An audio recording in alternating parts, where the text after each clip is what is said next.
Royal Enfield meteor 350 हो सकती है सितंबर के महीने में लॉन्च। हेलो राइडर्स, मेरा नाम है Rohit and welcome to rich India. आज की इस वीडियो में हम बात करने वाले हैं रॉयल एनफील्ड मीटियोर 350 के बारे में। अचानक से रॉयल एनफील्ड 350 मीटियोर के बारे में बहुत सारी इंफॉर्मेशन लीक हो गई है, जैसे कि वो किस तरह से दिखती है, उसकी फोटोज, उसकी वीडियो, इवन उसकी जो ऑफिशियल डिटेल्स हैं वो भी लीक हो गई हैं। तो चलिए इस वीडियो में जानते हैं रॉयल एनफील्ड मीटियोर 350 के बारे में। जो मुझे पता है वो आपको भी पता होना चाहिए। सबसे पहले प्राइस की बात करते हैं। रॉयल एनफील्ड मीटियोर 350 का जो एक्सपेक्टेड प्राइस है वो शुरू हो सकता है 1,60,000 से। ये इसका एक शोरूम प्राइस रहेगा। 1,60,000 रुपये से शुरू हो सकता है। मैंने इसलिए ऐसा बोला क्योंकि रॉयल एनफील्ड मीटियोर 350 में अलग अलग वेरिएंट्स अवेलेबल हैं, जैसे कि फायरबॉल, स्टेलर और सुपरनोवा। ये इसके अलग अलग कलर्स के नाम रखे गए हैं। फायरबॉल येलो कलर को कहा गया है, स्टेलर और सुपरनोवा जो बाकी मेटालिक कलर हैं उनको कहा गया है। बहुत ज़्यादा चांसेस हैं कि रॉयल एनफील्ड मीटियोर 350 इस महीने मतलब कि सितंबर के महीने में लॉन्च हो जाएगी इंडियन मार्केट में। फोटो, वीडियो और इसके जो स्पेसिफिकेशन जो लीक हुए हैं, फीचर्स जो इसके लीक हुए हैं, वो सब जानने के बाद बहुत इंटरेस्टिंग लग रही है। करंटली जो रॉयल एनफील्ड थंडरबर्ड इंडिया में सेल हो रही है, मीटियोर 350 उसी को रिप्लेस करने वाली है आगे चल के। अगर इसके फीचर्स की बात करें तो ऑलरेडी ये BS6 कंप्लाइंट होगी।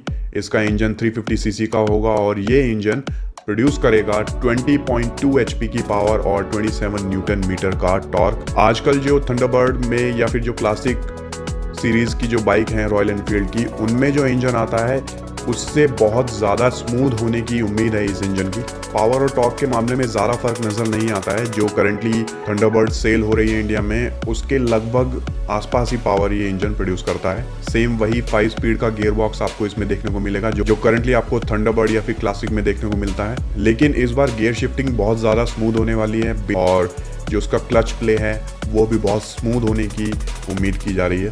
रेट्रो लुक को पूरी तरह से बरकरार रखने के लिए सामने की तरफ आपको कन्वेंशनल टेलीस्कोप फोक मिलते हैं और रियर व्हील पे दोनों तरफ आपको रिंग वाले जो शॉक एब्जॉर्बर होते हैं वो मिलते हैं, जो कि आपको सेम करंटली जो थंडरबर्ड है उसमें मिल रहे हैं। ब्रेकिंग की अगर बात करें तो डुअल चैनल ABS आपको स्टैंडर्ड मिलेगा एज अ स्टैंडर्ड। इसमें ऑप्शनल नहीं होगा कि आप सिर्फ फ्रंट में ABS ले सकते हैं, पीछे नहीं। और ये जो सामने देख रहे हैं ये कुछ कलर्स हैं जो रॉयल एनफील्ड 350 मीटियोर में आपको देखने को मिलेंगे।